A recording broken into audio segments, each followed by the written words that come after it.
LG spin motor जैसे ही चलता है आप देख रहे हैं कैसे ये खड़ खड़ खड़ की आवाज़ आ रहा है। सो गाइस सबसे पहले ये जो कवर इसको खोल लेना है। कवर खोलने के बाद आपको 10 नंबर की गोटी रखनी है। इसके बाद ये देख रहे हैं 10 नंबर का बोल्ट है, इसको खोल लेना है। खोलने के बाद ये ड्रम आपका खुल जाएगा और उसके बाद आप देखिए प्लास्टिक वाला जो ये इसको भी खोल लेना है। इसके अंदर क्या है कि सील की प्रॉब्लम था और हमारा जो लॉक है वो भी खोल लेना है। खोलने के बाद आप देख रहे हैं कि इसमें कपड़ा लपटा हुआ था और ब्रुश खराब हो गया था।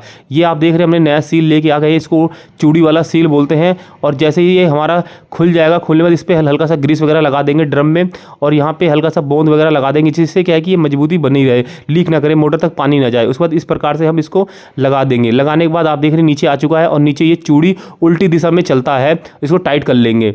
और आप देख रहे हैं कि इसके बाद हम ड्रम जो है इसको सेट कर देंगे। ड्रम सेट करने के बाद नीचे गोटी से फिर दोबारा से इसे कस देंगे टाइट करके। उसके बाद आप देख रहे हैं कवर हमने वापस से इसको लगा देना। सो गाइस चैनल को लाइक सब्सक्राइब और फॉलो कर लेना। और दोबारा से आप देख रहे हैं कि हमारा जो स्पिन मोटर चल चुका है। So guys